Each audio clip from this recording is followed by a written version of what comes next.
Hello, welcome back to my channel. Today, my family is going to check out the Museum of Science in Boston.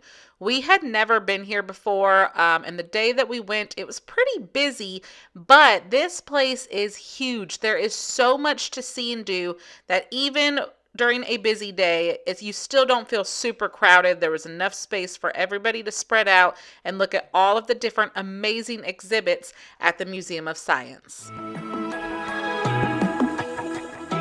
The first area that we checked out was the New England Habitat section. They had these really cool dioramas with taxidermied animals that you would find in different regions throughout the New England states. These were really cool to see. They even had a bear that you could pet the fur and actually get to feel what a real bear's fur felt like. All of the dioramas had a lot of information about the different types of animals and the different regions that they are found in and their habitats. Lots of really fun facts to read and things to look at in this section.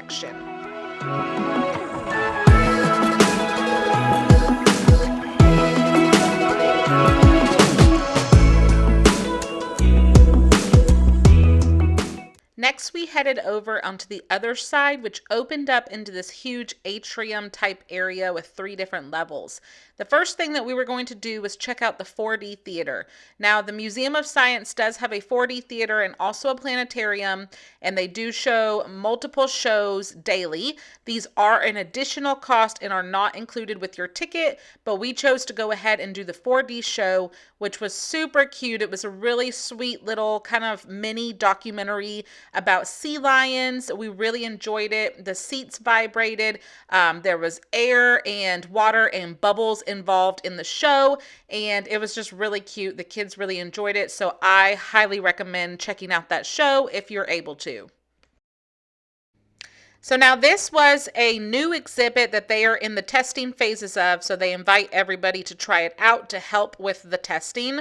And so this one, you get to jump on the different dots to pick which characteristics you want, and it uses kind of like an AI computer generated program to align with your answers, and then it generates an image that will pop up on the screen on the other wall over there. So the kids really thought that was fun to get to have a choice in picking this image that showed up.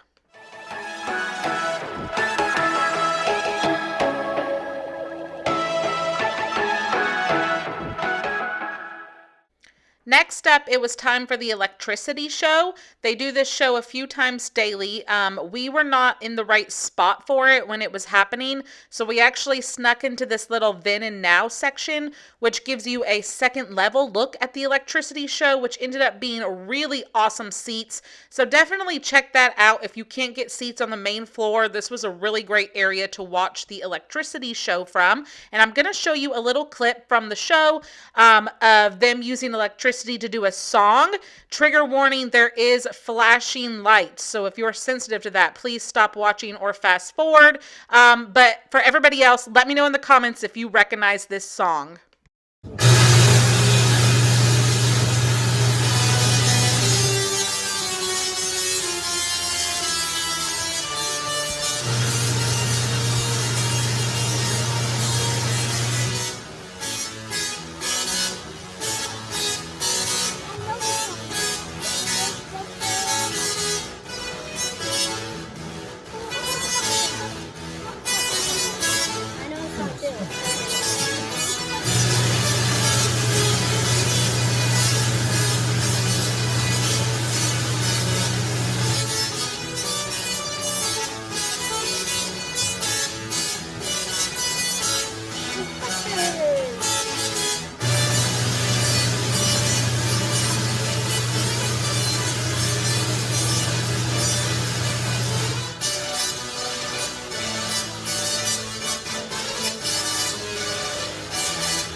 So that was awesome. Definitely recommend checking that out while you're there. Next, we went into the little garden nature walk in the insect section.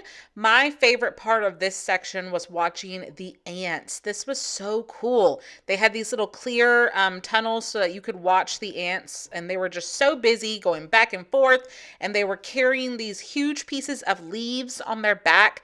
And it was really cool to see how they used the leaves inside of their habitat as shelter. And it was just fascinating watching these tiny little creatures carry these huge pieces of leaves.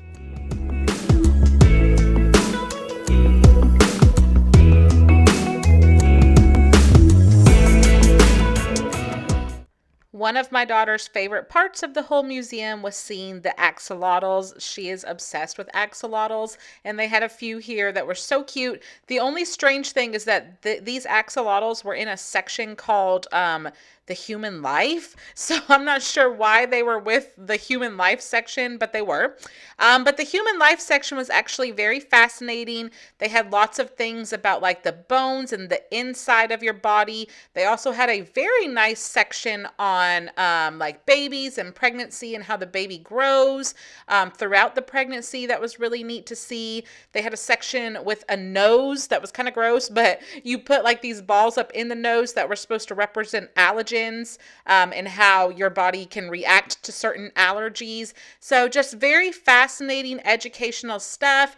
If you guys are new to my channel here, we're a homeschool family, so this trip to the museum definitely counted as like a school field trip for us. It was very educational, but also fun and super hands-on, which is great when you have kids.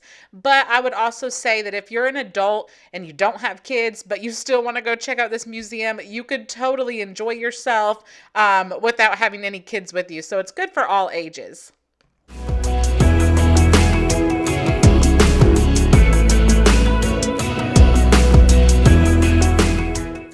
Of course, this being a science museum, they had a lot of hands-on interactive things that had to do with different STEMs, lots of creating and building and all of that fun stuff that kids love.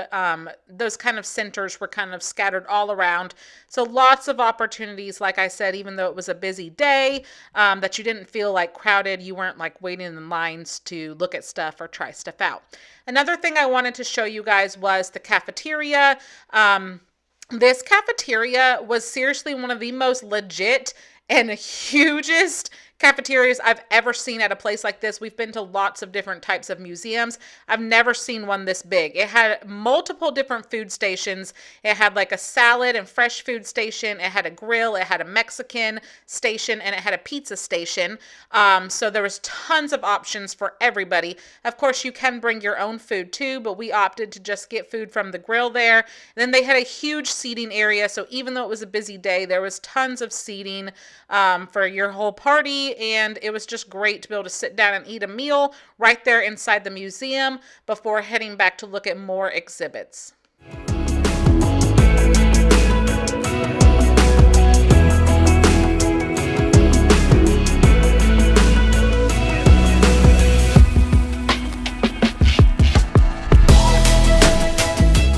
This was another area that was a huge hit with my kids, the Arctic Adventure area. One of the really cool things about this section was that they had these huge ice walls that were real ice. And so kids could feel them, and they were so cold to keep your hand on. But that was a really cool experience. They also had like different creatures and animals like paw prints in the ice. So you could see like what a polar bear's paw print would look like or whatever. So that was pretty cool. They had a lot of different interactive games, a lot of stuff with like screens and stuff in this area. One of the kids' favorite parts was this little like treasure map thing. One person would be the navigator, one person would be pushing this device, and the navigator would have to look on their screen and tell their partner where the little treasure boxes were popping up at. So that was fun. They had 2 of these because this is something that like only one kid can do at a time. So this was something that there would be a line that would build up to do it, but there was 2 of them and the line moved pretty fast. The game only takes like a minute or 2 to do. So that was really fun.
Here was another very interactive wall.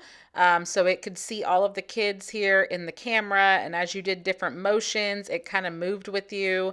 The kids loved this. It was very cool. Now, one of the next things I want to show you is probably the creepiest thing at this museum. They had one of the robots that the Boston Dynamics made, and that thing kind of creeps me out. I'm not going to lie. I mean, it was cool, it was fascinating, but it was also kind of creepy.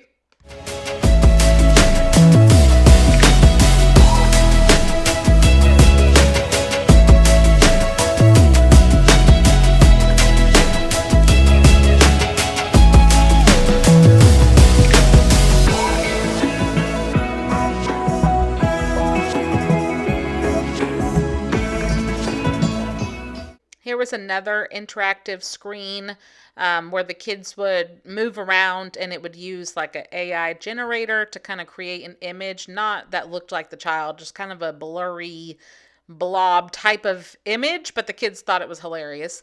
Another thing that's kind of cool is that the Museum of Science has a partnership with Roblox, and they've created like their own like mini game in the Roblox game, and this is really cool if your kids are into Roblox. My two older kids absolutely love it, so they thought this was awesome. There's a QR code you can do with your phone that will take you into the game, so that's something to check out for sure after your trip to the museum. The kids had fun getting in this space shuttle and pretending that they were real astronauts. That was really cool.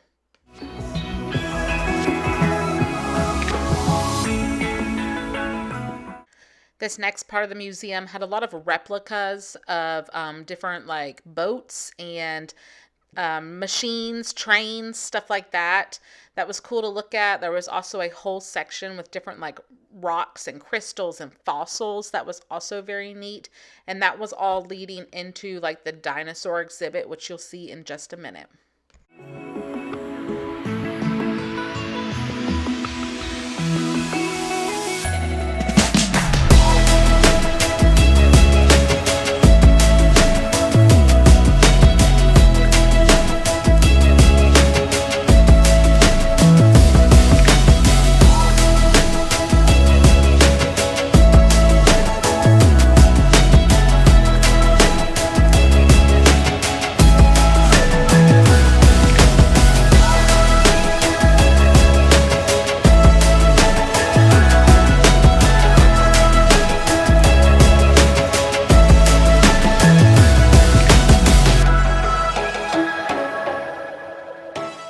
Okay, this is the dino exhibit. This is definitely sure to be a hit if you have any dino lovers in your family. They had some different like skeleton replicas and fossils and tons of facts about dinosaurs. It was a really cool area of the museum. So I just wanted to say thank you so much for watching this video. If you enjoyed it, please make sure to give it a thumbs up. I hope that you guys liked this tour of the Museum of Science here in Boston. Our family had such a good time here. Like I said, it was huge. We were there for 6 hours, so much to see and do, and we just had the best time ever. Definitely check it out if you're in Boston. If you're local and you're looking for other fun things to do, I do have a playlist on my channel that has all different fun things to do in New England. So if you're local, definitely go check that out. You'll get some other ideas of neat places to check out. But thank you so much for watching. We really appreciate it, and we hope you have a great rest of your day. Bye-bye.